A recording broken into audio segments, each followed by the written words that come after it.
Kita dengarkan bersama yang pertama dari Kiai Haji Baudin Nur Salim, kemudian langsung disambung oleh Kiai Haji Musta'in Syafi'i, dan ini tidak ada batas waktu, Gus. Nanti kalau saya membatasi sudah viral kan Gus, kan Kiai tidak boleh diatur gitu kan. Tapi kita tidak mengatur, Gus, kita memohon supaya selama-lamanya dan sepuas-puasnya. Monggo Gus, terus. Assalamualaikum warahmatullahi wabarakatuh. Pakai ini aja. Alhamdulillahirabbil alamin. Wassalatu wassalamu ala asyrofil mursalin sayyidina Muhammadin wa ala alihi wa sahbihi ajmain, amma ba'du. Ini saya baca kitab teksnya Mbah Hasyim. Bismillahirrahmanirrahim. Alhamdulillahirabbil alamin wassalatu wassalamu ala sayyidina Muhammadin asyrofil mursalin wa khatamin nabiyyin wa ala alihi at-thayyibin wa ashabi at-tahirin ajmain, amma ba'du. Yang saya hormati pengasuh Pondok Pesantren Tebuireng Kiai Haji Abdul Hakim Mahfud beserta Bunyai, mriki wonten beberapa cucu Kiai Hasyim semuanya yang saya hormati, dan yang saya hormati Dr. Musta'in Syafi'i yang saya hormati semua, Gus Fahmi semua yang saya hormati. Saya langsung ke poin ya, bahwa orang yang sudah meninggal itu statusnya itu terserah anak cucunya, sehingga ini masalah besar. Jadi saya ulang lagi ya, jadi orang yang sudah meninggal itu dia berstatus apa itu terserah anak cucunya. Sehingga kalau anak cucu ini, kalau dalam bahasa Gus Hakim, tukrosnya itu tidak dijaga, maka akan bahaya sekali. Dulu Nabi Ibrahim karena punya anak bernama Ishak, Ishak punya anak namanya Yakub, Yakub punya anak namanya Yusuf, terus Yusuf bin Yakub bin Ishak bin Ibrahim. Yakub ini oleh orang Israel diberi gelar Abu Bani Israel. Jadi nama lainnya Yakub itu apa? Israel. Sehingga ketika beliau wafat, dan kebetulan di negara Israel itu diberi bendera Israel. Dan karena Israel itu identik dengan Yahudi, seakan-akan Ibrahim itu ya pendiri Yahudi. Sehingga Allah membela-bela Nabi Ibrahim dengan kata-kata maka Ibrahimu Yahudiyam wala Nasrani. Karena punya cucu yang meninggal di Israel dan dikira seperti itu. Kita tahu banyak guru-guru kita yang madhabnya ahli sunnah.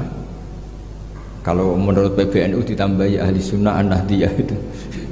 Saya tidak tahu itu tambahan itu legal apa ilegal, tidak tahu itu. Tapi kalau anak cucunya itu kubu sebelah, itu nanti ya terus gak dikholi, terus diharamkan khol. Kemudian pendapat itu seakan-akan warisan dari leluhurnya.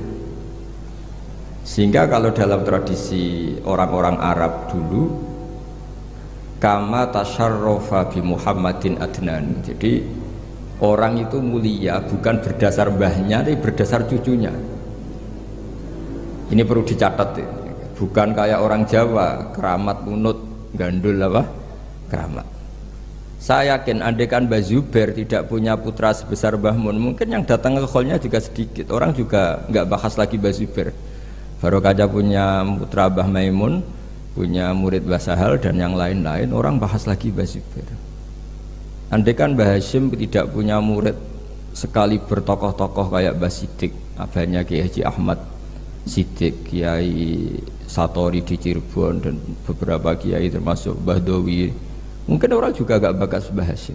Andaikan orang gak, Mbah Hasyim tidak punya putra Gus Wahid, tidak punya cucu, tidak punya menantu kayak Mbak Mak Somali yang ngarang Sorop, Mbah Muhaimin yang mendirikan Darul Ulum di Mekah, juga orang tidak akan bagi bakas Mbah Hasyim. Apalagi kalau cucunya terus kedonyan, terus pondok di pabrik, istaqobbalallahu minna minkum taqabbal ya karim gitu. Nah, terus sana ini kan sehingga, nah di sini nih kritiknya Imam Syafi'i terhadap murid-muridnya Imam Les. Itu tidak ada orang ahli fikih sepinter Imam Les. Imam Malik itu dalam fikihnya itu pinter Imam Les. Sehingga Imam Syafi'i yang muridnya Imam Malik pernah ngendikan alaitsu afqahu min Malik illa annahu daya'ahu ashabuh. Imam Lais itu lebih ahli fikih ketimbang Imam Malik. Tapi sing kurang ajar itu muridnya. Daya'ahu ashabuh. Murid-muridnya tidak mendokumen mazhab-mazhabnya Imam Lais. Akhirnya indiros itu hilang. Ini saya cerita dulu. Nanti bapak saya Kiai Haji Nur Salim itu cita-citanya hanya satu. Aku kepengen hafal Quran kayak hafal Fatihah. Dan itu kesampaian. Beliau dulu dekat sama Mbak Adnan Ali di sini. Saya dengan Gus Kiki ini dengan Gus Hakim juga senasab karena ya sama-sama zuriyah Mbah Sambu. Ini ada Lek kalau saya manggil Lek Laili ini. Saya seperti kaidah ya, kalau nggak pernah sepuh itu haram undang saya, ini harus dipegang. Karena ya agak kurang ajar lah, wong nggak lebih sepuh kok ngongkon itu kan nggak sopan itu. Jadi tapi kalau lebih sepuh ya saya nurut. Tapi begini, saya beri sekian contoh kualitas karangan. Ini yang mungkin alpa dari Mahatali. Ini saya tegur, betul-betul saya tegur. Dan ini niat saya baik. Saya sering neliti karangannya Said Muhammad, banyak dan saya baca. Itu selalu wa sahbihi ajmain. Di sini Mbah Hasyim juga menghentikan wa ashabihi at-tahirin ajmain. Fa inna hadhil kalimata kalimatun fariqatun bainana wa bainas syiah. Fa inna nukrimu jami'as sahabah wa hum yukrimuna sahabiyan wa ahanu sahabiyan akhar.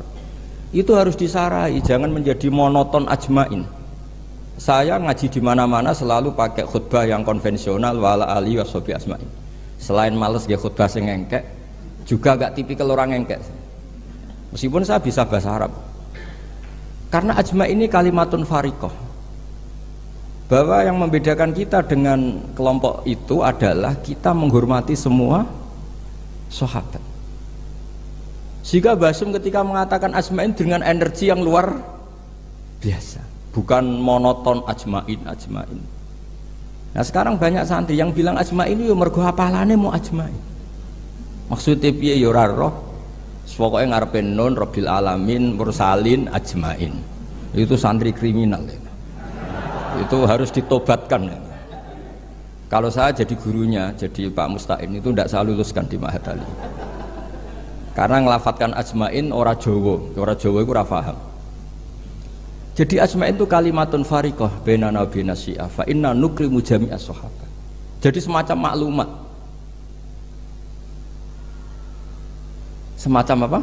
Maklum. Begitu juga menyangkut sholawat. Ini ada Abdul Muta'alim, kebetulan saya kaji itu An-Naur Robek, karena itu cara saya memarahi Mahatali di sini nanti. Marahi itu bagus lah. Karena kadang-kadang ilmu harus disampaikan dengan marah, tapi tidak emosi. Sayyid Zabidi ketika memaknai sholawat itu luar biasa. Sampean bisa ngecek di Fadhailus Sholawat ala Rasulillah sallallahu alaihi wasallam. Itu kalau ngendikan itu wah luar biasa. Nabi itu jadi nabi setelah Isa bin Maryam yang dituhankan. Kita tahu Isa itu solehnya masya Allah, nggak punya istri, nggak punya anak, nggak punya harta, nggak punya apa-apa. Dan kalau dipisai orang ya tidak balas, ditabok kanan dikasih kiri, pokoknya terlalu sempurna sampai dianggap anak Tuhan. Nabi itu jadi nabi itu setelah Nabi Isa. Nabi yang begitu dimuliakan sampai dianggap sebagai anak Tuhan. Sehingga Nabi itu ada traumanya. Saking traumanya Nabi itu kalau dahar itu di depan umum dan duduknya agak kurang priayi. Sehingga kalau ada orang lewat yang belum iman bilang hadar rajul alladzi yas'umu annahu nabiyyun ya'kulu kama ya'kulul abdu, ini tahu orang yang mengira dirinya nabi tapi kalau makan tidak priayi. Seperti makan gaya makannya budak. Tapi Nabi dengan rileks ngendikan wa ayu abdin a'badu minhu, siapa budak yang lebih baik ketimbang keperbudakan saya. Muridan bidzalika abdullah. Beliau merasa itu sebagai hamba Allah. Tapi apa yang terjadi? Itu perlawanan Nabi terhadap status bahwa seorang Nabi itu Tuhan. Nabi melawan terus menerus. Sehingga ulamanya juga ikut mengatakan gitu. Di antara ciri khas Nabi apa? Al-a'rad al-basyariyah. Beliau harus punya sisi sebagai manusia. Karena itu bentuk perlawanan terhadap penuhanan Nabi. Yaitu zaman Nabi siapa? Isa. Akhirnya Nabi itu daharnya ya ibadah. Tidurnya ya ibadah. Nikahnya ya ibadah. Justru barokahnya Nabi nikah huwa basyarun. Buktinya yangkih, beliau menikah. Beliau juga basar, buktinya punya anak. Jadi semua yang terjadi pada Nabi itu bentuknya semuanya tauhid. Nafyul uluhiyah anil basar dan isbatul uluhiyah hanya kepada Allah Subhanahu. Nah, Harusnya Mahatali itu punya kualitas seperti itu. Sehingga wong ajmain nggak ditakriri, ini saya curiga. Piye ya kalimat sepenting itu nggak ada penjelasannya, nggak ada tahqiqnya. Ini yang keliru, semoga gurunya. Nggak perlu pengasuh, nggak berani ya. Nah, sehingga kata Said Zabidi, hadhil ummah masunatun wa mar'iyatun, dari kesalahan. Umat ini pasti terjaga, tidak mungkin salah kayak umatnya Nabi Isa. Bi barokati sholat ala Rasulillah sallallahu alaihi wasallam.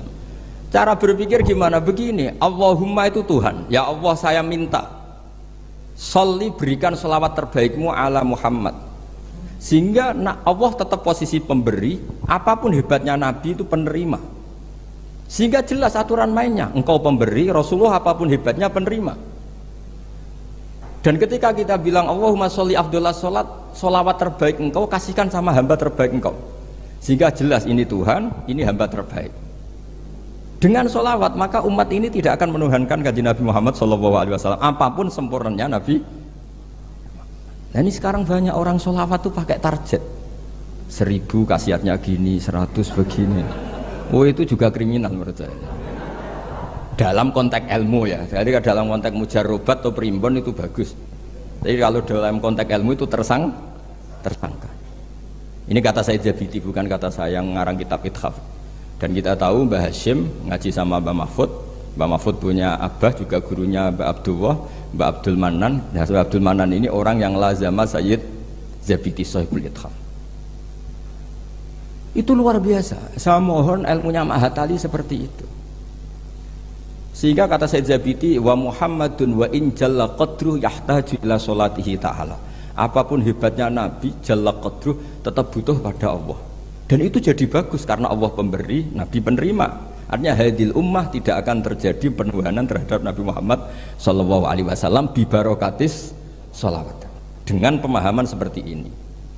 Sehingga Sayyid Muhammad kalau muji Nabi, semua ulama kalau muji Nabi pasti tidak meninggalkan kata yang ada di Burdah, da'mat da'athun nasara fi nabihim. Wis ke muji Nabi sak karep-karepmu, tapi dak ninggalo sira ma ing perkara idda'athun nasara fi nabihim. Hindari pengkultusan yang berlebihan kayak yang dilakukan orang Nas. Tapi setelah itu da'mat da'athun nasara fi nabihim wahkum bima syi'ta madhan fihi wahtakimi. Setelah kamu enggak terjebak faham Nasrani, silahkan muji Nabi setinggi-tingginya. Fansub ila dzatihi masyi'ta min sarafin wansub ila qadrihi masyi'ta min idhami fa inna fadla rasulillahi laisa lahu khaddun fayuriba anhu natikun bifami, dan seterusnya. Jadi ini Mahatali, bukan mubtadiin, bukan anak-anak TK. Jadi saya dulu dikasih Gus Wahmi itu siapa, pokoknya kitab ini pernah tak pelajari. Tapi saya senang belajar yang agak tukaran. Jadi kitabnya Mbah Hashim agak serius saya pelajari itu memang Al-Jasus Antahrimin Nagus, karena saya punya yang dari Maktabah Turmusiyah sudah geger sama saya Fakih Mas Gumambang, itu dijadikan satu. Jadi kitab seri itu Gus Wahmi, seri tarungnya itu. Tapi nggak apa-apa, ini kan ilmiah jadi bagus. Dulu tuh lama kalau bentrok itu rukun, tidak kayak sekarang. Biasa debat ya lucu saja karena ilmu. Sekarang enggak. Imam Syafi'i itu ya biasa ada cocok sama Malik. Padahal Imam Malik itu gurunya, tapi urusan apa? Urusan ilmu. Sehingga cerita di keluarga Termas itu paling masyhur. Saya pernah ngisi acara akhir sanas di Termas itu. Mbah Hashim itu mau ke Termas sama Mbah Dimyati, semua kentong beduk disterilkan. Karena yang datang Mbah Hashim yang ngaramkan beduk sama kentong. Itu Mbah Hashim senangnya bukan main, karena pondok Termas setua itu nggak pakai kentong dan beduk, berarti seide. Setelah jagungan sama Mbah Dimyati, ternyata ada santrinya. Sampun Mbah, beduk mun kalau dilihat sedanten. Hashim itu kagetnya. Oh ternyata kalah-kalah itu.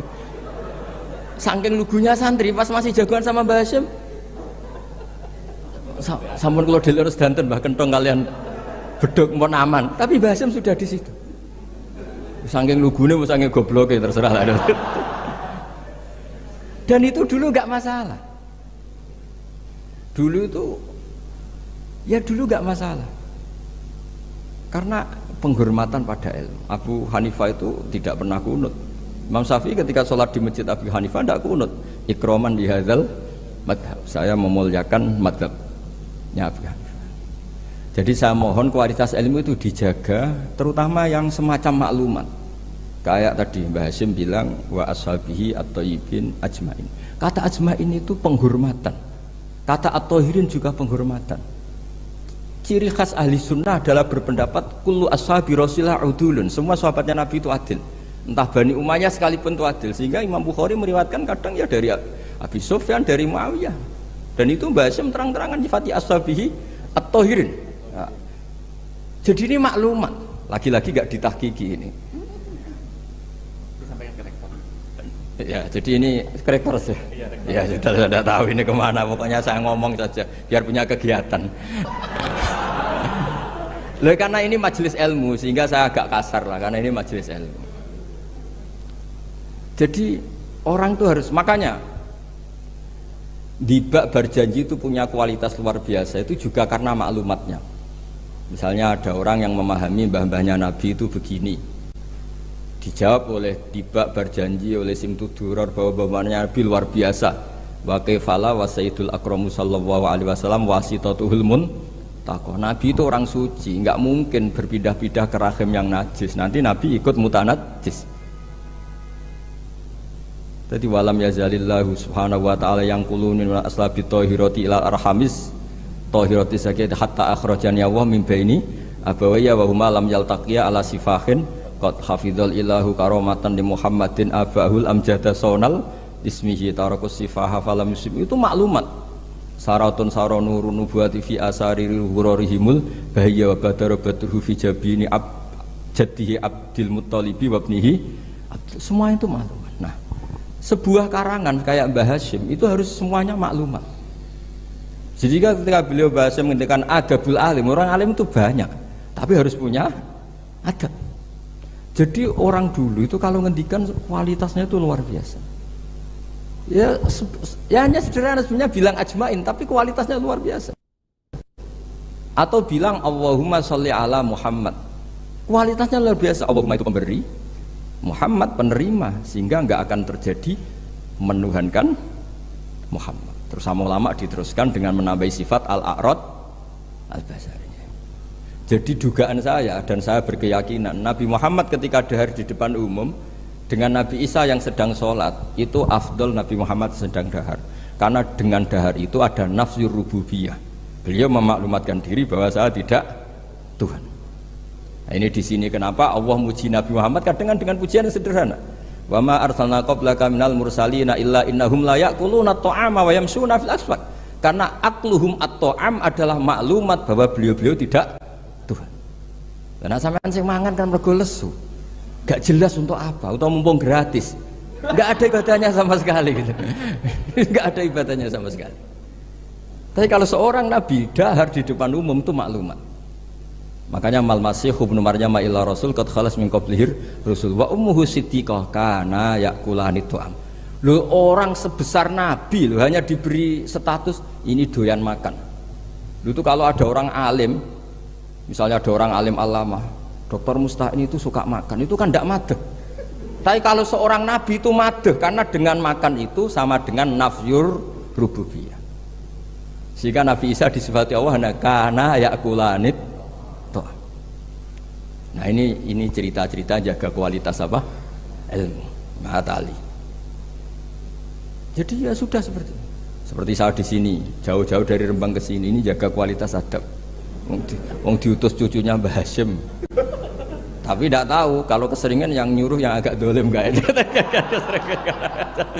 Tapi saya sudah benar jaga apa? Adab. Ini ada bulik saya karena sama-sama cucu dari Bani Abdul Aziz. Tapi ini cerita, jadi ilmu itu harus dijaga kualitasnya. Sama seperti ulama dulu bilang begini, tafsir Jalalain misalnya. Tafsir Jalalain itu kalau ngarang sederhana, tapi kualitasnya masya Allah. Wa yuqaddaru qabla qaulihi ta'ala iyyaka na'budu qulu. Hanya gitu tok, tapi itu kualitasnya luar biasa. Sekarang anak-anak Mahatali ini nggak ngetes gurunya, anak-anak saja, biar kalau salah pantas. Kalau guru kan nggak pantas, apalagi pengasuh, ini anak-anak saja. Iya anak budu itu dawuhnya Allah pada dawuh Kanjeng Nabi. Ndak anak-anak aja disuruh jawab murid jenengan. Iya anak budu itu dawuhnya Allah pada dawuh Kanjeng Nabi. Itu kalau Quran itu dawuhnya siapa? Kalau itu dawuh Allah, Nabi, Allah ngendikan itu kepada Nabi, problem enggak? Kepadamu kami menyembah. Problem enggak? Problem. Untuk menghilangkan problem itu sebetulnya sebelum iyaka itu ada kata qulu atau kul. Muhammad, kamu harus mengatakan iyaka na'budu. Bukan Allah langsung ngendikan kepada Nabi iyaka na'. Kalau begitu maknanya berarti aku nyembah kue. Fatal enggak? Fatal. Jadi kelihatannya hanya sederhana, wa yuqaddaru qabla qaulihi ta'ala iyyaka na'budu qulu. Karena hanya dengan cara itu makna menjadi sah. Yaitu Nabi dilatih Allah, Muhammad katakan iyyaka na'budu. Akhirnya Nabi menirukan iyyaka na'. Memang iyyaka na'budu dawuh Allah, tapi yang dilatihkan untuk Kanjeng Nabi. Jelas nih. Nah, itu cara jaga kualitas apa? Jadi hal-hal yang kecil itu.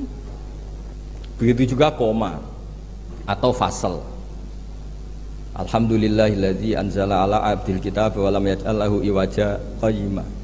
Itu kalau tidak difasal dengan sakta, maka maknanya Tuhan yang tidak menjadikan Quran itu iwajan, tidak dibikin bengkok, qayyiman ya tidak dibikin. Berarti Quran itu ya agak bengkok, agak lurus. Itu fatal. Tapi kalau diberi jeda fasal atau sakta, Allah tidak menjadikan Quran sebagai yang bengkok, berhenti. Maknanya agak bengkok itu apa? Qayyimah. Nah, makanya terus ada sakta. Karena dengan sakta itu qayyimah menjadi penjelas lam yaj'al iwaja. Tapi kalau langsung maka ada tasallutul amil lam yaj'al pada iwaja. Tapi kalau dikotok, dipotong, itu Allah yang tidak menjadikan Quran sebagai iwaja, berhenti. Tidak iwaja itu apa? Qayyimah. Sehingga terus diharuskan ada sakta. Jadi ibarat ginilah, saya sebagai kiai Anda bilang, Cung celokno Zaid, cung ojo nyeluk Zaid. Berhenti Umar, mana jangan nyeluk Zaid, tapi panggilkan Umar. Tapi kalau jangan panggilkan Zaid, Umar, Bakar, semuanya dilarang dipanggil. Nah, sehingga kamu jangan hanya mentang-mentang ngaji, pokoknya anut guru sakta, jangan seperti itu tidak mahatali. Maksudnya sampai tahu kenapa harus terjadi apa? Sakta. Begitu seterusnya di surat Yasin. Qalu ya wailana manfa'atana min marqadina hadza ma wa'adar rahman. Ketika orang-orang kafir bangkit dari kuburan, itu mereka tanya, manfa'atana min marqadina. Siapa sih yang bangkitkan kami? Enak-enak mati kok ada yang bangkitkan. Nah, ini qaulu mustafhimin atau su'alu sa'ilin. Terus dijawab hadza ma wa'adar rahman wa sadaqal. Ini sudah janji Allah. Nah, berhubung hadza itu qaulu mujawibin. Yang pertama qaulu sa'ilin dipisah dengan sakta. Jadi sakta itu tidak main-main, memang satu keharusan. Kalau dibaca langsung ya manfa'atana min marqadina hadza, berarti siapa yang bangkitkan kami, yang bangkitkan Allah, ngomong-ngomong dewe dijawab-jawab dewe. Ya iku gak mahatali. Jadi kualitas ilmu itu dijaga sampai sedemikian rupa. Nah, makanya saya baca An-Naur Robe itu luar biasa ketika Mbah Hashim memberi warning, ilmu itu dijaga kualitasnya per item, per huruf, karena kualitasnya ilmu ya di situ itu. Ya saya ulang lagi, kualitasnya ilmu di situ. Sama-sama mengatakan ajmain. Tapi kalau mengatakan orang sekali ber Said Muhammad, sekali ber Mbah Hashim, sekali ber Mbah Mun, Mbah Karim, Mbah Maksum Ali itu maklumat. Iki locong ahli sunnah. Ciri khasnya apa? Ikramu jami'is sahabat. Ketika Mbah Hashim menyebut wa ala alihi at-thayyibin, beliau jelas di konon ahli sunnah wal jamaah wa nukrimu ahlal bait. Jadi ya bikin muqaddimah sekaligus maklumat. Nah, ini yang mungkin orang terus nganggap itu monoton. Ini yang kita sayangkan. Sebetulnya kalimat-kalimat itu kalimat maklumat atau kalimat jati diri. Dan seterusnya dan seterusnya. Ini yang terakhir. Ini kan alhamdulillah ada pelaturan di atas jam 9 nggak boleh. Jadi ini melanggarnya jangan lama-lama nanti. Bebas melanggar. Saya mohon sekali kualitas ilmu itu dijaga. Nah, terus tentang penulisan Gus Isom, saya alhamdulillah pernah ketemu beliau ketika saya dulu makili Pondok Anwar. di Pondok Lirboyo. Pas itu Gus Isom sudah senior di Lirboyo. Jadi saya pernah ketemu Gus Isom Hadik di Lirboyo. Jadi tahu betul lah saya beliau orang alim dan ceria dan sangat suka mendokumen. Termasuk dokumen itu pernah naskah itu ditemukan di Rembang. Karena dulu teman-temannya Mbah Hashim itu banyak yang di Rembang. Mungkin Gus Hakim suatu saat juga harus melihat naskah beliau yang ada di buyut saya. Saya punya buyut kandung namanya Kiai Fauzan. Itu dulu teman dekatnya Mbah Hashim. Itu ada tulisan-tulisan tangannya siapa? Mbah Hashim. Jadi buyut saya di Lasem itu namanya Mbah Idrus. Idrus itu bin Umar. Ini yang Umar bin Arabi sama dengan nasabnya Ki Hamid Pasuruan. Mbah Umar ini punya istri namanya Maimunah. Ini binti Abdul Aziz. Karena Mbah Maimunah itu saudaranya Mbah Bedowi. Nah, buyut saya kandung itu Mbah Maimunah itu punya anak namanya Idrus, itu punya istri namanya Sofia. Nah, Sofia ini yang orang Kudus. Sofia punya adik Badiah yang melahirkan Mbah Sahal itu. Nah, ini beliau-beliau terus punya adik, diantaranya Nyai Fadilah, yang diantara cucunya ada Pak Said Akil.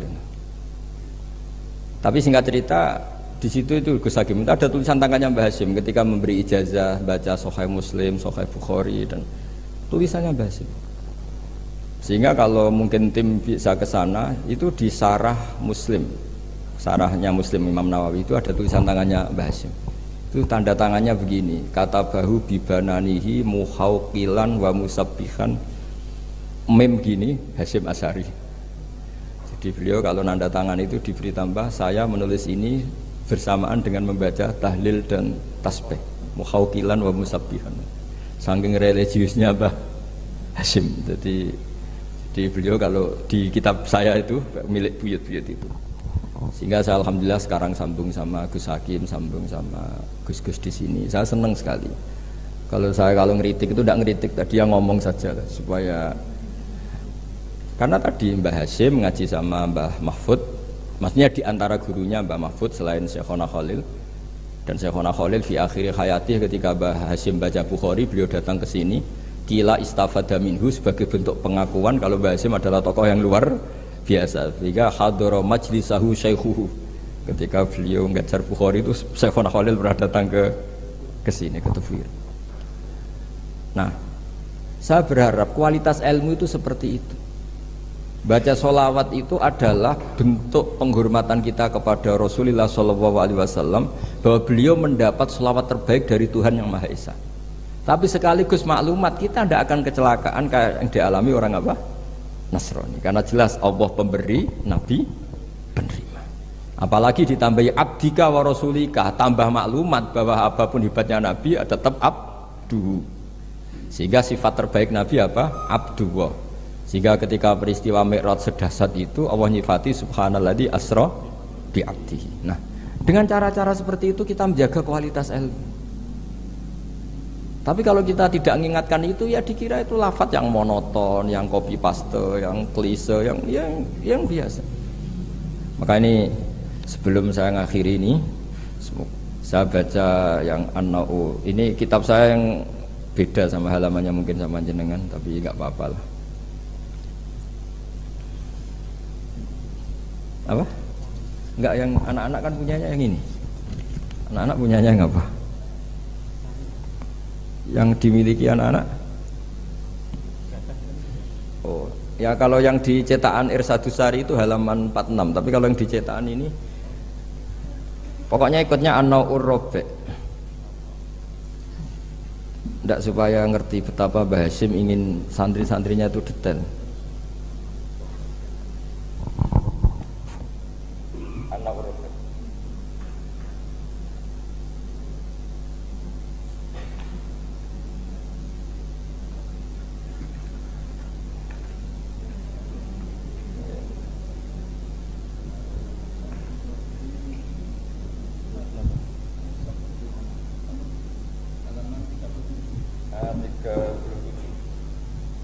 Tapi yang saya baca yang 37 mulai warrofi ayyusohika mayakroh. Ya anak-anak, kalau yang punyanya pakai yang kecil itu halaman 37 An-Na'ur Rabi' dan di warrobi'. Ya, An-Na'ur Rabi' dan di yang warrobi'. Ayyusohika mayakrohu qabla khifdihi tashihan jayidan. imma ala syekhi aw ala ghairihi mimman yutkinuhu wa yahfazuhu ba'da dzalik hifdzan muhkaman summa yukarriruhu ba'da hifdzihi tikrara muwadhifin. Terus sak teruse wa qad taqaddama annal ilma la yu'khadhu minal kutub fa innahu min adharril mafasid. Jadi kalau orang hanya ngaji gak pernah ditasihkan guru, kata Mbah Hasyim itu min adharril mafasid. Karena itu masyhur di kalangan kiai itu. Makanya di kalangan kiai itu masyhur gara-gara titik wong mati itu. Ada santri nggak pernah mengkonfirmasi baca Hayyatun Sauda Dawaun min kulli da. Kitabnya dia itu titiknya 2. Jadi ular yang hitam itu obat dari segala penyakit. Nyalilah ular hitam dan itu kobra. Taqabbalallahu minna minkum, maksudnya mati. Nah, padahal sebetulnya itu teksnya Habbatun Sauda. Tapi kitabnya dia kelebihan titik dibaca Hayyatun Sauda, harusnya kan Habbatun Sauda. Makanya sama dengan Sa'duna fid dunya yang lagu kesangane Mbah Mun itu isfa'u lil mukhtar sebetulnya itu, karena isfa'u nyafaati sira kabeh lil mukhtar mari wong sing bingung bila nuqtah. Nah, tapi nanti kalau setelah muji Sayyidah Fatimah wa abihal mukhtar bil kha, karena maksudnya Kanjeng Nabi. Nah, hal gitu itu harus ditasih, jangan dengernya yang paling populer Mukhtar terus semuanya. Masa berarti isfa'u nyafaati sira kabeh lil Mukhtar mare Kanjeng Nabi sing dipilih. Sing butuh syafaat iku kowe ra Kanjeng Nabi, bocah kok sembrono. Nah, hal gitu itu ini pesannya Mbah Hasyim. Murid itu harus menashih bacaannya. Ayu sahiha ma yaqra'uhu qabla hifdhi tashihan jayidan imma ala syekh au ala ghairihi mimman yutkinuhu. Makanya saya alhamdulillah termasuk Gus modern yang sampai sekarang terima sorokan. Mulai diantaranya cucunya orang alim-alim top. Ya enak mumpung nampa sorokan iso ngamuk lah. Karena saya dulu ya barokahnya pernah sorokan sama kiai-kiai saya di sarang, utamanya sama Mbah Mun dulu. Mbah Mun tuh kalau ngecek muridnya gini. Apa? Pak Rozikin siapa? Roziki apa Rozikin? Kalau Rozikin ya salah, satu orang kok jamaah ini. Tapi agak apa-apa jeneng, nggak pakai nun, nggak pakai nun, nggak jelas sih. Nah ini kan ngaji ilmu, jadi ya yang salah disalahkan. Tapi bukan berarti salah betul ya, enggak, ya ada salahnya. Dulu itu Mbah Mun tuh kalau ngetes muridnya itu sebelum seminggu disuruh bikin teks khutbah. Lama-lama sebelum 1 hari, lama-lama sebelum 1 jam. Kalau 1 jam kok putrane sudah bisa bikin, berarti pinternya bahasa Arab sudah malakah. Saya dulu belajar Sahih Muslim itu yang baca saya di depan Gus Subak putrane Mbah Mun. Saya sering disuruh baca kitab di depan Mbah Mun. Sehingga saya baca kitab itu pede, bukan karena sombong. Saya baca depan Mbah Mun saja berani, kok di depan Mahatali Tebuireng nggak berani ini kan. Wong tak bodoni ya boroh-bora kan gitu. Kan. Jadi ini pesannya Mbah Hasyim loh, bukan pesannya Bahal. Ini pesannya Mbah Hasyim. Tak baca ya, awas kalau enggak dilakukan. Ini katanya Mbah Hasyim. Warrobe ayu sohiha ma yaqra'uhu qabla hifdhihi tashihan jayidan. Imma ala syekh aw ala ghairihi mimman yutkinuhu wa yahfazuhu ba'da dzalika hifdzan muhkaman.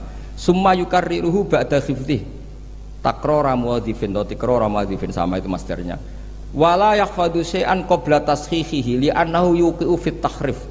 Wa qad taqaddama annal ilma la yu'khadhu minal kutub fa innahu min adharril mafasid, kata beliau. Jadi enggak boleh anak-anak baca mandiri itu. Kalau baca mandiri ya seperti cerita-cerita itu.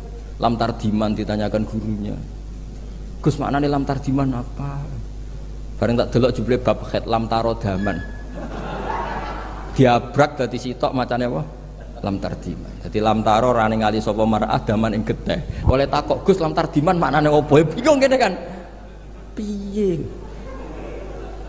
Ya, seperti guyonan itu ya Gus apa? Gus Umaryoto itu. Imriti dibaca apa? Umaryoto. Bingung kan? Itu guyonannya kakak saya ini sama itu. Gus Dur itu kalau ada Gus gak bisa baca kitab tuh Gus Dur manggilnya kan Gus Dur. Kalau ada tamu-tamu Gus yang nggak bisa ngaji, Gus Sumaryoto udah teko. Maksudnya itu masyhur itu guyonan beliau itu kalau karena ada orang nggak bisa baca Imriti dibaca apa? Sumaryoto. Jadi saya punya kitab Qiraah Sab'ah. Itu di situ cerita kenaifan orang baca. Dan itu fatal. Termasuk nyuwun sewu qori-qori yang top itu dulu sampai alim gitu gara-gara baca itu salah.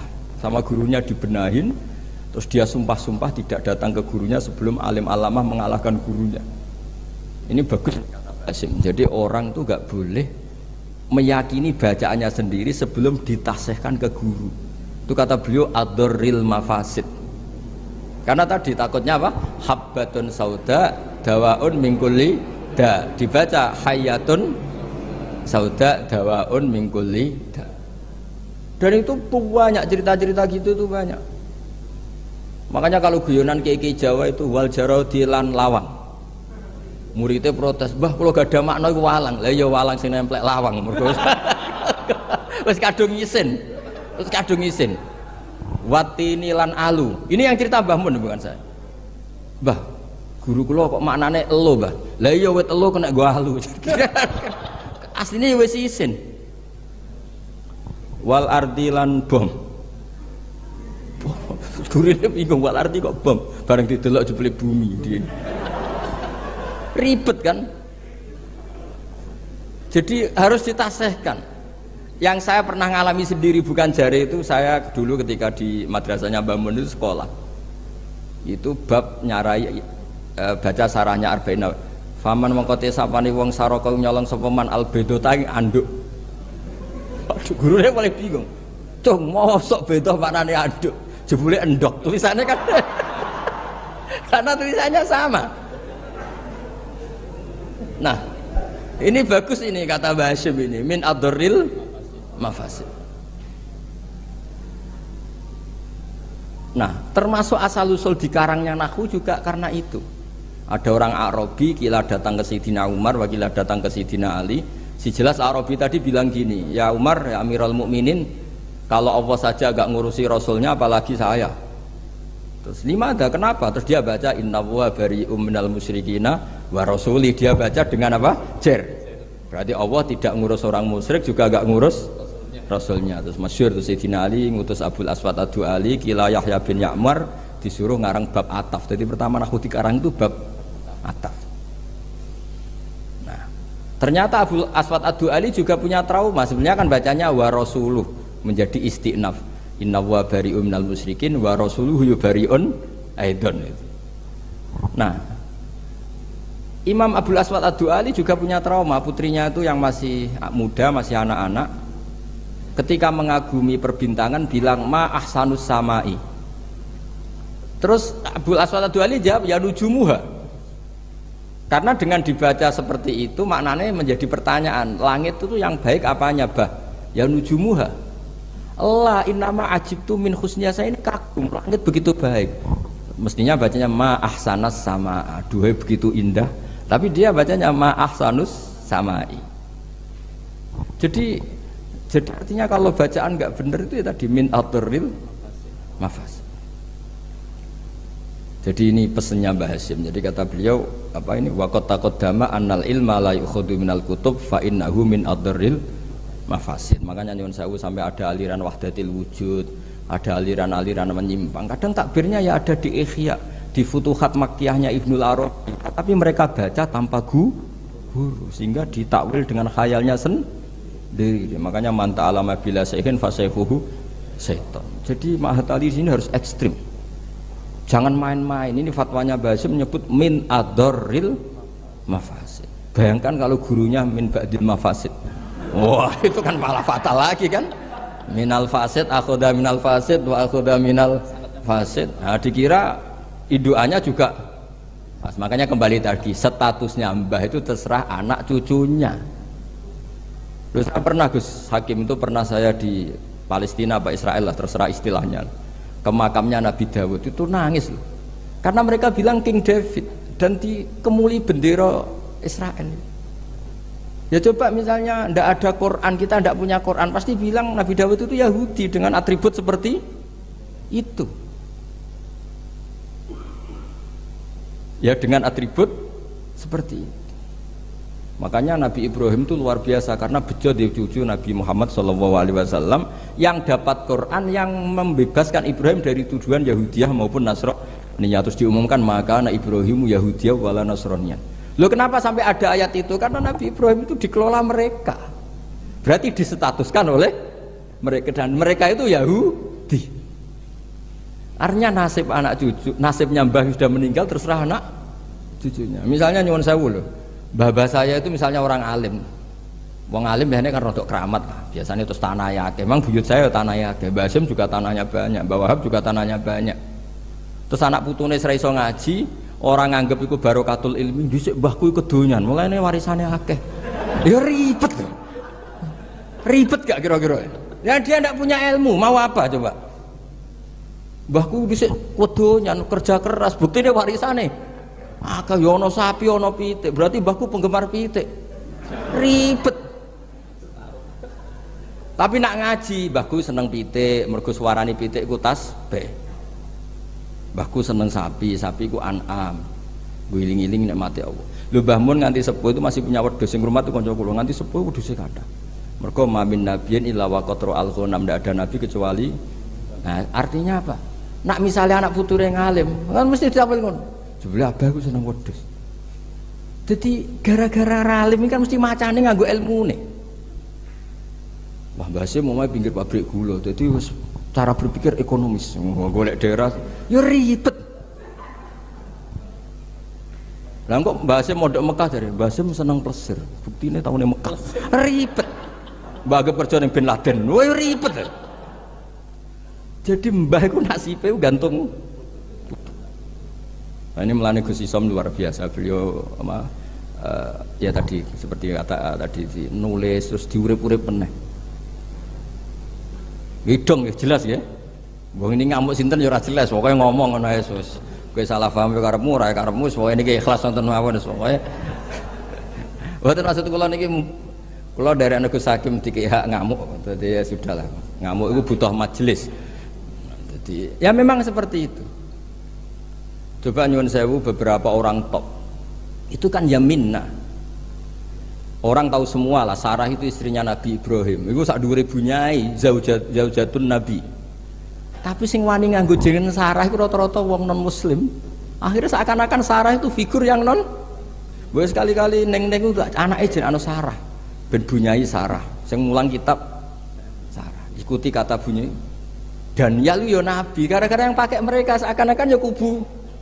Mereka boleh sekali-kali Gus-Gus jenenge Daniel, Yusua, Yasa.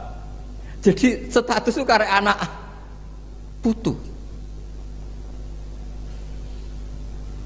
Jadi ini cerita makanya kama tasyarrafa atau kama takarrama bi Muhammadin Adnan. Jadi Sayyid Adnan itu mulya gara-gara dia putu sing jenenge Kanjeng Muhammad sallallahu alaihi wasallam. Sehingga orang nyari-nyari Muhammad kok iso top ngono iku anake sapa sih, bae sapa sih, buyute sapa. Sama orang kayak Mbah Hasyim itu dicari-cari, Mbah Hasyim itu turunan mana sih kok sampai stop gitu. Akhirnya diketahui Hasyim bin Asy'ari bin Wahid terus bin Anusarwan bin Syabat sampai Mbah Sambu dan sebagainya. Itu versi catatan yang di dokumen Lasem. Jadi kalau versi di dokumen Lasem itu kalau nggak salah itu Mbah Hasyim bin Asy'ari ya, bin Wahid bin Anusarwan bin Abdul Azim bin Mbah Sambu kalau di dokumen. Tapi saya tidak tahu dokumen yang di sini. Atau sama-sama tidak tahu ya tidak tahu saya pokoknya malah ini kan ribet kan ini kan. Tapi ini cerita ya. Jadi makanya ketika saya diminta saya supaya hafal Quran itu bapak saya itu kalau ngendikan itu sederhana. Hak, kowe iku nak iso ya hafal Quran, aku babahmu hafal Quran. Akhirnya hafal Quran, anakmu luwih di alasan gak hafal Quran. Jadi misalnya saya cucu Mbah Hasyim kok gak ngalim, anak pirang ngalim mesti nak bapak ya ora alim. Gampang. Jadi terus bikin generasi. Misalnya saya ada hafal Quran kan anakku gampang, hafal Quran niru bapak, keren. Jadi walhasil nasibnya Mbah ini karek anak. Makanya masyhur banyak ulama yang enggak dikholi bahkan mengharamkan khol karena anak cucunya enggak yang berpendapat disyariatkannya apa? Khol. Nah itu. Jadi menurut saya peristiwa Nabi Ibrahim itu peringatkan ke kita maka anak Ibrahimu Yahudiyah. Masa seorang nabi kok terlintas itu Yahudi kan enggak mungkin. Tapi masalahnya ada namanya Yakub, itu nama lainnya Israel. Sebenarnya Nabi Yakub juga ada Israel dengan makna Zionis ya enggak. Tapi tahu-tahu ada sebuah sistem yang seakan-akan seperti itu. Akhirnya Allah membuat tabri'ah maklumat bahwa Ibrahim disebegitukan itu tidak Tidak benar. Karena tadi sejarah orang yang meninggal terserah yang hidup. Nggih, ngoten mawon. Assalamualaikum warahmatullahi wabarakatuh.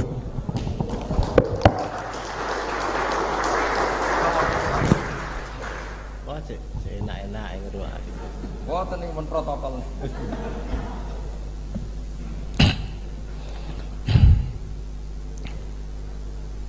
Assalamualaikum warahmatullahi wabarakatuh. Alhamdulillahi wa kafa wa salamun ala ibadihi alladhina astafa amma ba'd. Yang terhormat Bapak Pengasuh bersama Ibu, barakallahu fiikum, Kiai Bahauddin hafizahullah,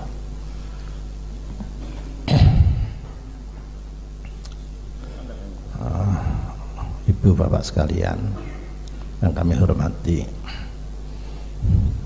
Tadi baru saya ditelepon suruh mendampingi Kiai Bah. Wah, gak iso aku ngaji ning Kiai Bah gelem. Tapi nang ngomong ya jelas gak nutut aku.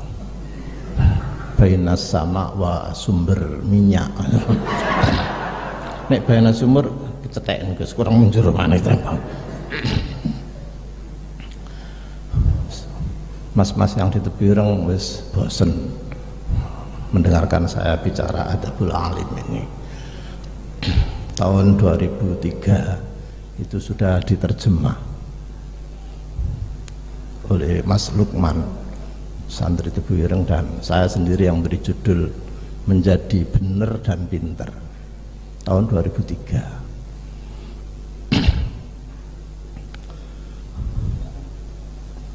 Terus sekarang booming lagi, bagus.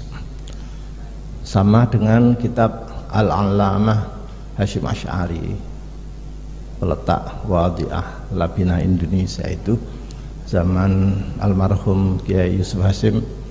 Saya sudah diberi teks aslinya oleh beliau, saya baca dengan almarhum Pak Syuhada Syarif, tapi tahun berikutnya terus diterjemah oleh Gus Mus yang pernah dibaca Gus Bah di Khol itu iya tahun berapa itu ya, masih sugenge Pak Yusuf Hasyim, saya masih tahu teks aslinya itu. Nah, juga ketika sebuah tesis di Australia menggugat bahwa kitab Adabul Alim itu plagiat, Hadratus Syekh dituduh sebagai plagiat, menjiplak karya Tazkiratus Sami milik Badruddin Ibnu Jamaah. Jadi kitab Adabul Alim ini menjadi skripsi sekian banyak, menjadi tesis sekian banyak, sudah menjadi disertasi sekian banyak dengan berbagai sisi kajian. Bahkan di Pascasarjana saya juga membimbing ini sebagian. Maka ada baiknya kalau kita itu melacak semua karya ilmiah yang membedah Adabul Alim ini dari perspektif teoritis yang ditulis di akademik. Ada berapa skripsi, ada berapa tesis, dan ada berapa disertasi. Tapi pada umumnya mempunyai langgam yang sama antara Tazkiratus Sami wal Mutakallim bi Adabil Alim wal Muta'allim, tulisan Badruddin Ibnu Jamaah. Saya sampaikan kepada mereka, kawan-kawan Badali sudah mencocokkan. Memang ada yang plek ngambil di situ, dan ada yang berapa yang banyak yang enggak. Dan ketika kajian di sini termasuk dengan para kiai-kiai, Pak Syukur Makmun dan lain-lain, saya sampaikan Kiai Hasyim itu dikritik, Hadratusnya dikritik, dianggap plagiat. Ini sudah berkembang di internasional. Mohon maaf, para narasumber tidak ada yang jawab. Akhirnya tak jawab dewe ya. Enggak ada yang jawab. Bahwa Tazkiratus Sami wal Mutakallim tulisan Badruddin Ibnu Jamaah memang ya. Saya lebih memandang ini bukan plagiat tapi tawafuk. Tawafuk itu ada tawafuk itu ada, tapi Hadratus Syekh lebih meluas lagi dengan bahasan itu. Bahkan Kiai Aziz Masyuri memberitahu, katanya aku duwe sarai Tadkiratus Sami, mau saya parani ke Daulan Kapundut itu, mau kami lacak. Lalu saya menjawab kepada dunia yang menuduh Hadratus Syekh sebagai plagiat baik dari Australia maupun dari luar, dan sekarang alhamdulillah sudah tidak ada kata-kata yang sinis seperti itu, dan saya bisa buktikan. Sama dengan pendahulunya Imamuna Az-Zarnuji, walaupun ta'lim ini Thariqut Ta'allum, dari belasan bab, 12 bab itu sesungguhnya bukan Thariqut Ta'allum. Yang Thariqut Ta'allum cuma satu bab, yang lainnya itu adab semua. Makanya Hadratus Syekh tidak menulis thariqahnya di sini, tapi yang ditulis itu adab, attitude di sini.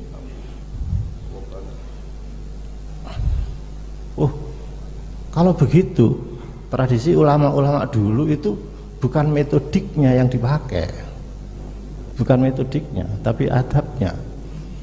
Maka saya bisa membaca di sini bacaan pendek saya bahwa ilmu yang didownload dengan menggunakan adab itu hasilnya tidak sama dengan yang didownload pakai pendekatan metode. Metode barangkali itu sebuah kognitif ya, sebuah akademik, tetapi tidak bisa atraktif seperti ilmu yang didownload dengan adab. Maka ilmu itu bukan lagi ilmu muktasab, tapi ilmu itu menjadi ilmu mauhibah. Kalau sudah membicarakan ilmu mauhibah, maka pemilik ilmu mauhibah ini akan bisa berdemonstrasi dengan kecerdasannya sendiri yang mungkin tidak terukur.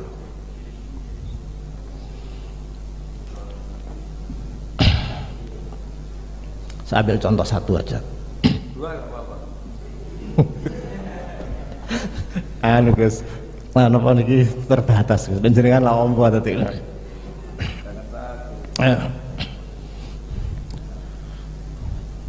Tentang ilmu ini, kenapa Al-Quran merujuk ahli ilmu tidak mengatakan begini, fas'alu ahlal ilmi in kuntum la ta'lamun, tapi fas'alu ahlal dzikr in kuntum la ta'lamun. Seharusnya kalau akademik ya fas'alu ahlal ilmi lah, bukan ahlal dzikr. Jadi apa diferennya di sini, ada perbedaan. Orang berilmu yang stagnan belum tentu mempunyai pola zikir dan belum tentu disebar kepada orang lain, belum tentu sadar bahwa dirinya itu berilmu yang harus punya amanah untuk disebarkan. Tapi kalau ahlul dzikr itu mempunyai sifat humbilistik yang sangat tawadhu di hadapan Allah dengan ilmunya itu, sehingga punya amanat menyampaikan, dan ilmu yang disampaikan itu mungkin bisa atraktif terus menerus. Contoh monumental adalah bagaimana ijtihad Hadratus Syekh mendalili resolusi jihad. Ini sudah saya ungkap sekian puluh tahun yang lalu karena nggak ada yang mengungkap. Tapi awal saya mengungkap itu diprotes oleh kiai kami sendiri, dosen kami sendiri, karena dianggap kiasnya ma'al farik. Tapi saya bela Hadratus Syekh, akhirnya beliau taslim. Bagaimana Hadratus Syekh mengambil dalil kalau mengangkat senjata lawan Belanda penjajah itu menjadi wajib. Yang diambil justru kisahnya Balkis yang ketika disuruh Nabi Sulaiman tunduk itu, Balkis sangat demokratis. Jadi ulqiya ilayya kitabun karim innahu min Sulaiman wa innahu bismillahirrahmanirrahim alla ta'lu alayya wa'tuni muslimin. Iki nek diwaca ping 1000, oh endi-endi ae ketut kabeh arek wedok-wedok waktu. Ngira apa nggih Gus?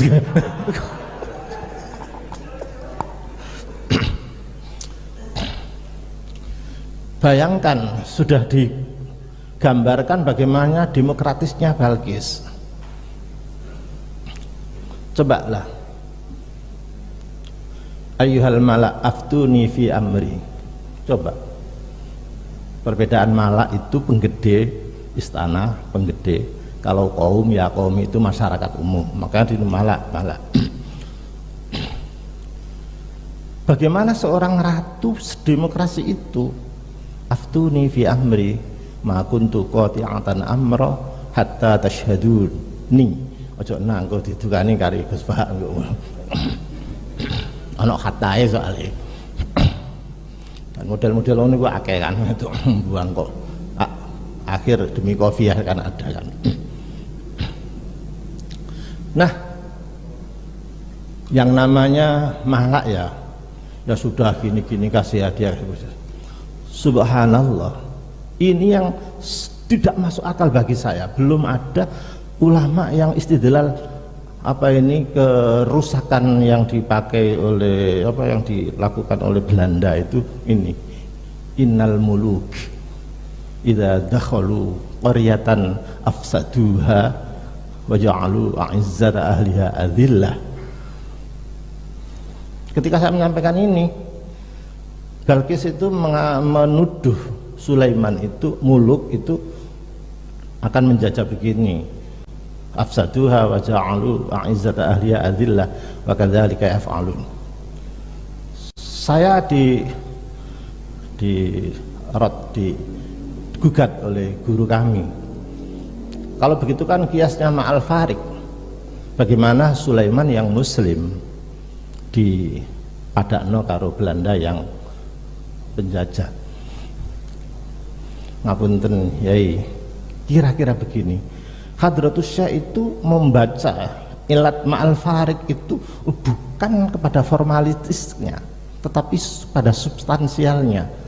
Bukan muluknya itu identitasnya apa, tapi ilat yang jelas di situ. Afsaduha jelas, gak peduli agama apa, yang penting afsaduha. Nomor 2, waja'alu a'izzata ahliha, betul-betul diporak-porandakan statusnya orang pribumi ini menjadi adillah. Terus pucuane ayat api, wa kadzalika yaf'alun, timbangane angel ngurujukna kadzalika, wa kadzalika lan ya ngono iku yaf'alun, kelakuane londo. Wis ngono ae maren.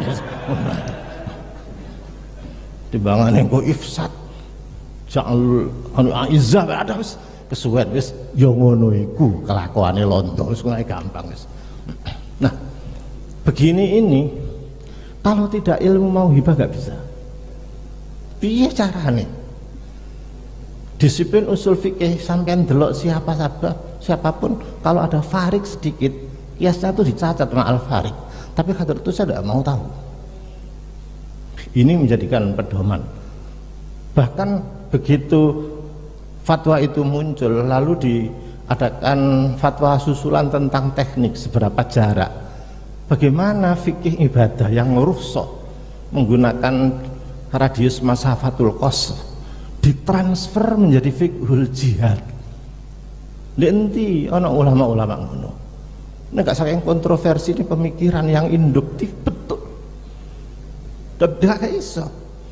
Karena itu mohon maaf, pengkajian pemikiran Hadratus Syekh itu sekarang sudah mulai beranjak dari ijtihad yang qauli itu menjadi ijtihad yang manhaji, yang menurut pemikiran Abid Al-Jabiri dari epistemologi bayani sudah naik sedikit ke epistemologi burhani, mungkin naik.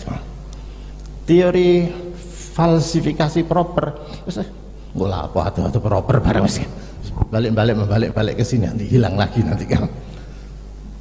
Dengan demikian maka Hadratus Syekh ini dengan ilmunya yang sebegitu hebat, saya hanya ingin membaca dari Adabul Alim. Kalau seperti itu cara mencari ilmu, ya pantes saya cemerlangnya Hadratus Syekh pikiran itu gak tertebak, aneh-aneh itu. bagus sekali. Terus pertanyaannya itu santri endi sak donya iki sing nglakoni kaya adabul alim ku endi? Ya waro, ya zuhud, ya ngene. Ndelok potongane masih arek matane sendiri aku gak percaya aku. Gak percaya terus terang. Apa mana kuliah bareng wedok? Adalah tahanan sampai tak kandani ya. Dulu Unhas iku, dulu tapi ya dulu sing lanang mahasiswa itu fakultasnya siji fakultas syariah manggone di Tebuireng sini ya gini loro dakwah di Jombang. Sing jenenge mahasiswa itu kuliah mesti fakultas syariah mesti. Nah sing wedok jenenge kuliatul banat mesti tarbiyah. Dadi gak ono arek lanang kuliah tarbiyah itu gak ono biyen niku. Wedok kuliah syariah itu gak ada dulu, tapi kan sudah berubah wong Hadratus saya punya perubahan. Karena itu orang yang mempunyai ilmu mauhibah ini seperti orang memonitor keadaan itu pakai drone dari atas, tidak picik. Oh iya, makanya daya sadarnya Hadratus Syekh terhadap pemikirannya yang dikritik itu tinggi sekali. Coba kita lihat ya, Kaful Awam ya. Kaful Awam itu ditulis tahun 1913, 2 tahun setelah Syarikat Islam. Itu berarti Hadratus Syekh baru umur 42 tahun wis ngeritik organisasi Syarikat Islam, Kaful Awam. Jadi fil khawdi apa an syarikatil Islam, jadi gak setuju terhadap berdirinya syarikat Islam yang Dr. Saman Hudi itu, gak setuju itu. Alasannya kemungkinan ada pecah belah dan lain-lain. Maka Hadratus Syekh itu kan orangnya hembelis, tidak mau ya ketika diajak mendirikan Jamiah NU oleh Kiai Wahab itu kan nggak mau asalnya. Terus baru-baru pertimbangan mau. Nah, kritik dari apa ini Kaful Awam ini gak terima. Syekh Khotib, nggak salah, Syekh Muhammad Khotib Al-Minangkabawi ya, orang Minangkabau yang masih saudaranya pendiri Syarikat Islam Saman Hudi ini menulis kitab balik namanya Tanbihul Anam Firrati ala Risalati Kafil Awam Anil Haudi fi Syarikatil Islam. Hadratus Syekh mungkin si enom ya, si idealis gitu, diwaca Syekh Khotib dijawab, diwaca sini lagi Hadratus Syekh taslim, ya saya sependapat dengan gurunya itu. Terus gak mau didik, oh ini kan kebebasan berpikir, gak ngono, gak nggih, ada bahasanya ar-rujuk, bahasa ar-rujuk, punya keterbukaan. Jadi seingat saya 2 kali Hadratus Syekh itu mempunyai pendapat tapi dibantah oleh ilmuwan yang lain. Satu tadi Kaful Awam dibantah oleh Tanbihul Anam, dan ini Al-Jasus fi Ahkamin Naqus, kentongan ini dijawab oleh wakil ketuanya sendiri, Kiai Fakih Mas Kumambang, dengan Hazzur Ru'us. Ini hebat bahasa ini, Hazza ya Huz Ru'us. Nah, kira-kira ini aja. Walaupun gak terus kira-kira dari segi makna Hazzur Ru'us gini. Piye ya Hasyim. Kira-kira ngono tok. Ngene tok godhek tok. Hazzur Ru'us godhek.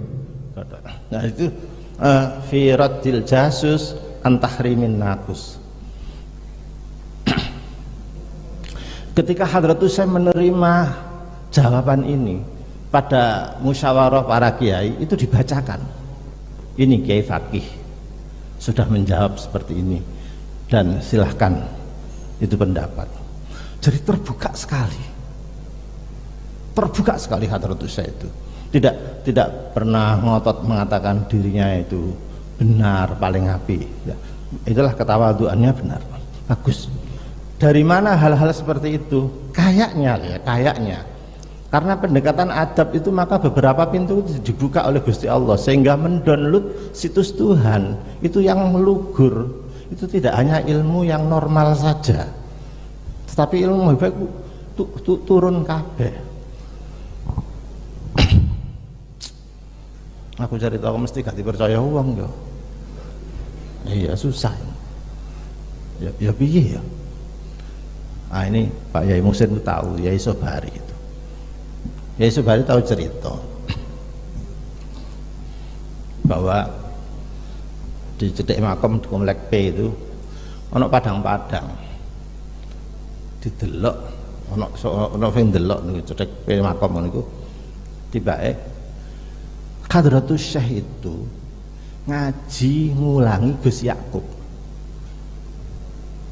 Gus Yakub sing adike BPE Gus Ison. Ngaji ngulangi Gus Yakub. Makanya Gus Yakub tuh gak tahu nek ngaji, jare kanca-kancaku sing ngaji. Nek gak iso ku kita itu. Apa ngarang kita panggil pol. Mbah itu celuk Al-Fatihah tuh mbah. Iso mana? Sing ngajeni At-Tajridus Sharih. Ya, saksine dulu tuh bangsane Pak Rozak apa jenenge iku? Jenenge iku majelis Suro ya. Dewan Suro dan lain-lain. Terus itu satu. Seorang kiai bercerita, mungkin mosok Hadratus Syekh ini ngene mosok isok ngene. Ya wis. Terus beliau itu kan dalamnya kan keras kan, Warsawa. Malah aku digoncengno sepeda itu. Nek sawat seret terus jatuh. Dek jeglong. Biar suasana berubah itu wong putih-putih sebana wis nunggu kedatangan Hadratus Syekh yang akan memberi pengajian di situ. Tapi iki jarene percaya ya sak karepmu, gak percaya alhamdulillah, gak kaken perkara. Tinggal satu permasalahannya, mungkinkah wong mati iso mengajari wong urip? Timbangan aku ngarang. Lihat Al-Quran bagaimana berbicara tentang Rasul yang mendidik kita. Mesti yatslu alaihim ayatihi, yatlu fi'il mudhari', wa yu'allimuhum mudhari', wa yuzakkihim mudhari'. Jadi continue, terus menerus. Bahkan Hadratul Rasul sudah wafat itu masih aktif nyambangi kita, cuma kita kegedean hijab sehingga tidak bisa komunikasi dengan Hadratul. Coba kalau hijabnya itu dibuka seperti Imamuna Al-Ghazali, coba seperti Imamun As-Suyuti, kuntu usailuhu yaqadhah, seperti itu. Apa susahnya? Jadi dilihat dari bentuk yatlu mudhari' terus menerus. Saya yakin orang bisa menimba ilmu dari orang mati itu bisa. Nek iso, tapi nek gak iso ya wis. Awak ini gak pati iso. Nah nek Gus Bahak bareng wis biasa karena gelek sapa kuburan tadi komunikasinya itu sangat lancar itu. Nah ini karena itu sifat hembristiknya Hadratul Rasul ini bisa dibuktikan ketika menulis kitab At-Tanbihatul Wajibat yang ditulis tahun 36. Kalau Adabul Alim 25 ya. Ini 25 ya ini. Ya 25 ya, 25. Tahun 36 memang di situ disebutkan bahwa ihana, perendahan terhadap Hadratul Rasul itu ya hukumannya mati. Memang di yang ngono. Tetapi ketika ada persoalan besar yang dibahas oleh Muktamar tahun 1939 di Magelang, Hadratus Syekh berubah arah. Bayangkan, mari nulis kitab menyek Kanjeng Nabi dihukum mati. Nah iki saiki digawe dalil ulaika sing keras-keras iku. Hadratus saya hukum mati ku. Sapa presiden sapa jenenge? Macron Perancis itu, termasuk majalah Charles Hebdo barang itu kan itu anjene kemalan itu, nggak ada perkara ini, hukum mati aja. Ini sama Hadratus saya kalau nulis juga begitu, hukum mati di at-tanbihatul wajibat hukum mati. Tapi begitu bermasalah ada persoalan dibahas di muktamar, beliau memandang sebuah kemaslahatan yang hebat lagi. Saya tidak tahu apakah Mas Solihnya ini menggunakan Najmuddin At-Tufi apa enggak, kayaknya iya, bukan sekedar teori masalahnya Imam Asy-Syatibi, tapi yang dipakai Najmuddin At-Tufi rupanya ini. Jadi apa ini ya, nas itu bisa meluas. Beliau justru tidak setuju terhadap dihukum mati terhadap pada orang yang menghina Hadratul Rasul tadi, tapi mengusulkan Ijazah itu mengusulkan hendaknya ada aturan yang baku dari pemerintah, karena kita itu sudah terikat oleh pemerintah, maka pemerintah didesak untuk membuat aturan jangan sampai ada ihana itu, sehingga legal betul. Coba nomor 2, semua jihad itu fikih klasik mesti mengatakan harus perintah ulil amri, nggak boleh, nggak harus pemerintah presiden, mau punya orang presiden. Tapi Hadratus saya tidak menggunakan itu, karena ulul amriyah belum dibentuk. Pada saat raja-raja Jawa itu tidak bergerak, tidak berdaya, bahkan ada yang dimanjakan oleh pemerintah, maka justru kiai-kiai lah yang bergerak, yang bisa mobilitas umat seperti itu. Nah karenanya maka pada saat siapa ini namanya Van der Plas dengan insinyur siapa yang pendamnya Karl von Schmidt, ya Van der Plas dan ya itu kan di Tebireng diterima Hadratus Syekh masuk, tapi sopan, dia membawa herder besar itu di dalam di gerbang ngono gak dilebokno. Loh, jare Hadratus Syekh, lah itu Tuhan tadi membawa anjing, suruh masuk dong, kasihan kepanasan. Santri kan ini iku lho, asune londo iku lebokno. Kok gelem, "Yai, niku asu niku ngono so." Kono menghormati, wis bapak tak mlebu kandang. Setelah keluar Van der Plas dengan Smith tadi keluar, santri-santri senior kira pengurus gugat Gus Kikin. Niku kan mughalladha. Sing ngarani mughalladha iku lho lak fikih ya. Anjingnya lu gak ngerti. Dek niku najis mughalladha apa gak ngerti.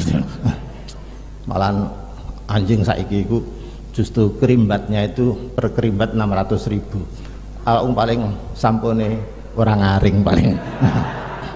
Dia larang sampune asu gitu. Jarine asu. Sakjane sing mughalladha iki aku apa wakmu sing.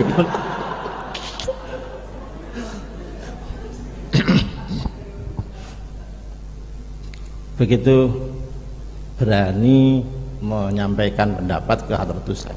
Iya, kalau najisnya anjing di sini itu gampang dibasuh wis kan apa-apa, tetapi dengan keakraban bisa begini-begini itu mahal sekali. Jadi Hadratus Syekh mampu menyederhanakan masalah yang fikih oriented yang bisa diselesaikan sekejap itu dengan universalisme makosid atau masalah yang umum tadi. Matahari itu maunya ke sana, ahlinya itu ke sana itu loh. Ya saya kira cukup, pada mau cukup. Terima kasih kepada para narasumber kita. Protap ini tidak mengizinkan sesi tanya jawab, ini gimana? Mau bertanya atau? Oh, dua pertanyaan. Oh, siap, dua pertanyaan, hanya satu sesi dan dua pertanyaan. Kalau ini sudah titah kiai harus dituruti. Sekalipun panitia minta 3 ya, harus manut 2. Oke, monggo yang mau bertanya. Wah, nggak berani tanya, Gus. Oh, ini ketua panitianya ini. Monggo yang mau bertanya.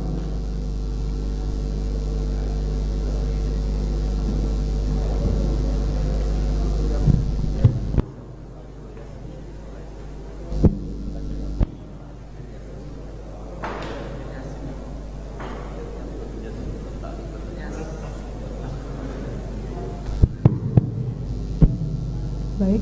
Monggo. Jika ada yang bertanya bisa langsung ke sini saja. Oke. Yang bertanya maju ke depan.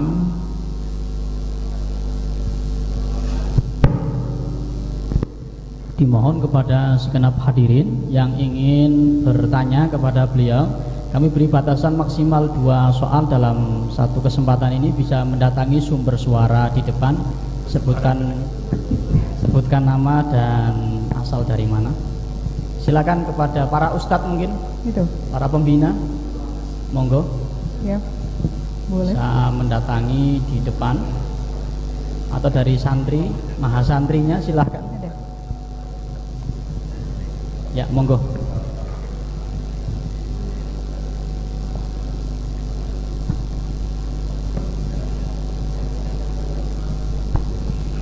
Ya, silahkan.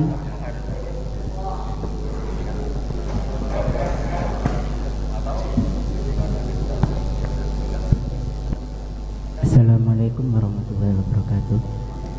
Nama Salam. saya Muhammad Khairul Anam, asal Pasuruan. Saya mau tanya Gus, ngapunten sadere. Jadi saya pernah ngaji nggak tahu ngajinya itu agak ngantuk atau gimana ya. Ngaji Adabul Alim itu disebutkan bahwasanya ketika kita mencari seorang guru itu dianjurkan untuk istikharah atau melihat kriteria guru tersebut.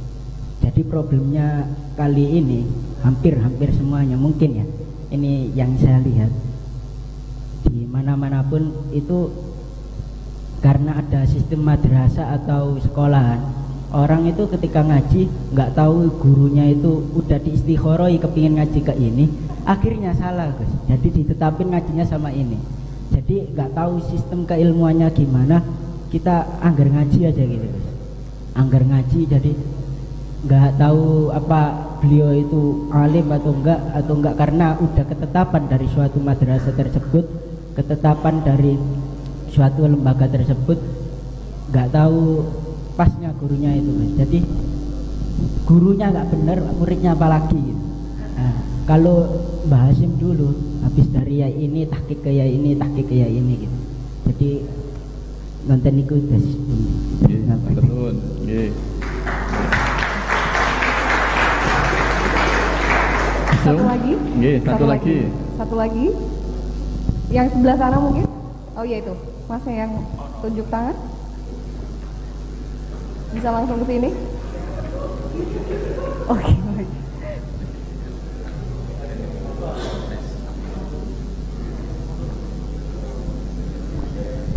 Nggih, monggo. Bismillahirrahmanirrahim. Di sini saya hanya memenuhi saja biar lengkap yang bertanya. Sering kita dengar bahwasanya perkataan al-masyhur bi barakatil mastur. Kami ingin memberi lebih penjelasan karena kan juga banyak artis-artis yang terkenal. Apakah juga bi barakatil mastur? Gitu seperti. Sekian dari kami. Wassalamualaikum warahmatullahi wabarakatuh. Nggih, monggo Gus. Terima kasih. Santuna. Monggo Gus. Yang tanya kan bagian saya jawab nomor 1. Yang kedua tadi.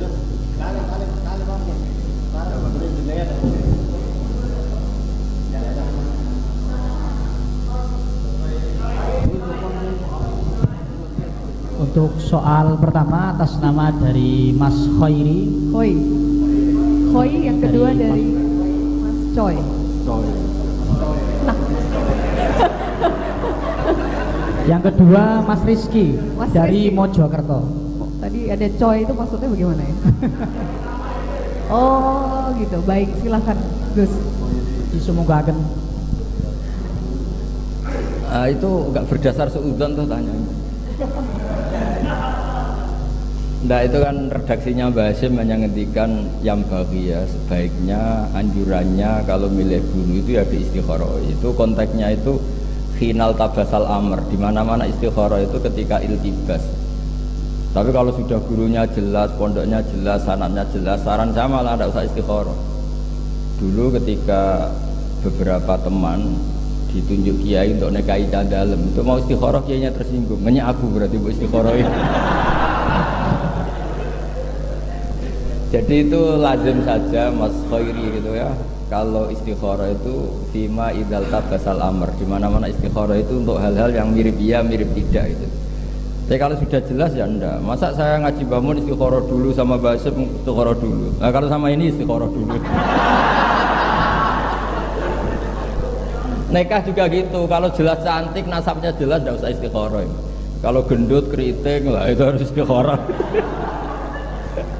Jadi intinya itu ya kira-kira gitulah kira-kira. Jadi di mana-mana istikharah itu kan mencari pilihan, itu ya dalam hal yang masih iltibas. Kalau sudah jelas ada perlu apa? Istikharah. Lama-lama kamu nyari ilmu apa enggak istikharah dulu. Makan apa enggak istikharah dulu. Ya ribet jadi ini gurunya ini gimana Mas Tali kok tanya begitu gimana ini. Nggak guru juga harus digojlok supaya itu dikasih tahu. Jadi istikharah itu ketika terjadi iltibas. Lama-lama kamu NU apa ndak istikharah dulu. Mondoknya di Buir NU apa ndak istikharah dulu itu kan gak ngergani. Sudah jelas ya itu ya. Terus yang kedua apa tadi pertanyaan? Ndak, itu kalau terkenalnya itu wakam bin masyhur bi barokatil mastur. Nah itu pastilah. Semua nabi, semua kiai yang mau hibah tadi kata Pak Musta'in itu kan mesti pernah ngaji Nabi Khidir. Nabi Khidir itu mastur. Atau misalnya Imam Bukhari seterkenal itu pernah ngaji sama Imam Humaidi, ya kan lebih terkenal Imam Bukhari. Orang sehebat Mbah Hasyim juga punya guru-guru yang mungkin kita tidak tahu. Banyaklah wakamin masyhur barokatil mastur. Itu banyak itu. Seperti Imam Syafi'i sampai alim seperti itu ya karena punya mitra debat namanya Syaiban Ar-Ra'i. Tapi ada mastur-mastur banget, pada akhirnya ya ketahuan karena ya ada yang mendokumen itu. Jadi misalnya banyak hadisnya Nabi itu diriwayatkan oleh sahabat yang kita itu malah nggak pernah dengar. Itu normal ya. Saya ulang lagi itu normal ya. Yang jelas itu yang real itu ya al-madrasatul ula. Apapun hebatnya seorang tokoh pasti ada ibunya atau istrinya, kalau bahasa gaulnya atau ada perempuan yang di belakang itu pasti. Saya bisa seperti ini itu diantaranya ibu itu kalau didik itu luar biasa. Jadi saya kalau sebelum sekolah itu kalau dulu itu harus korah-korah itu harus isa-isa. Padahal saya anaknya kiai punya candal.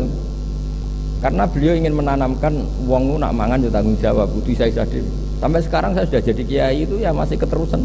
Saya sampai sekarang biasa bikin kopi sendiri saya. Bukan niat tawaduk ya karena kesuwen melarat atau kesuwen biasa tidak tahu saya itu. Padahal bapak saya sudah kiai, ibu saya kiai.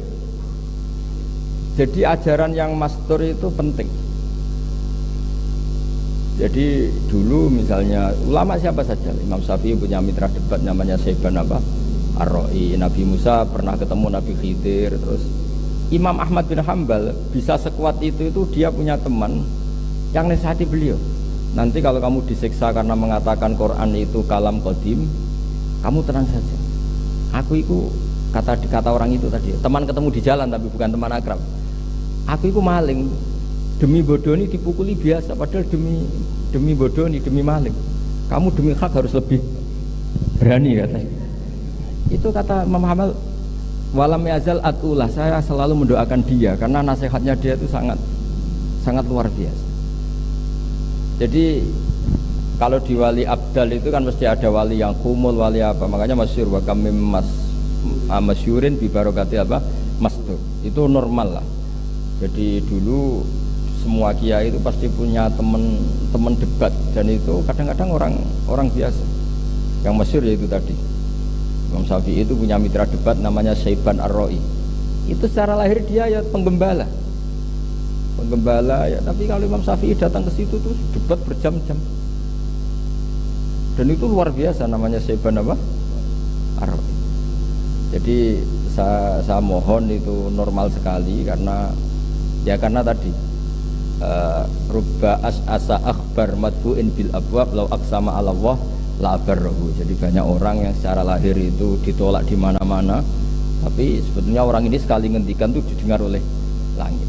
Tapi kamu juga gak boleh anti terkenal. Kata Imam Ghazali, tidak ada mansib yang sebarokah terkenal. Jangan kira kalau Nabi itu hurrima a'dhamal amran, yaitu semua Nabi itu terkenal, dan barokahnya terkenal, Islam bisa diperdengarkan di seluruh dunia. Jadi kalau kamu ya jangan terlalu muji humul.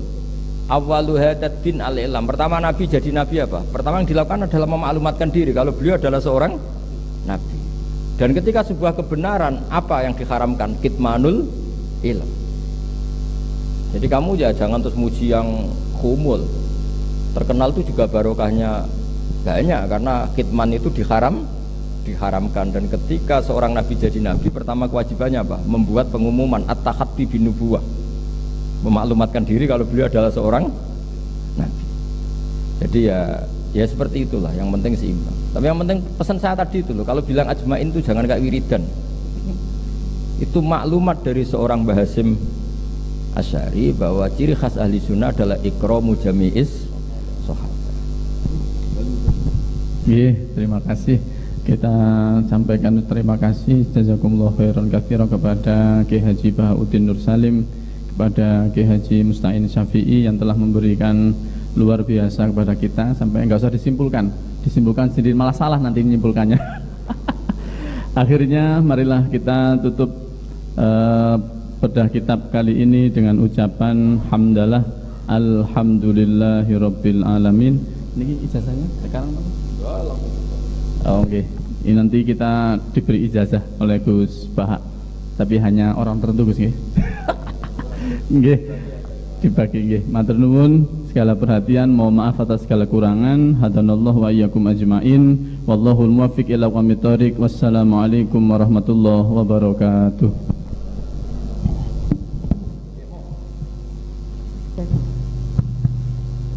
Baik, terima kasih. Luar biasa sekali ya. Tadi disebutin hanya untuk orang-orang tertentu ya Gus ya. Kalau untuk kami berdua bagaimana? Ada spesial khusus nggak? Bisa dibagi ya.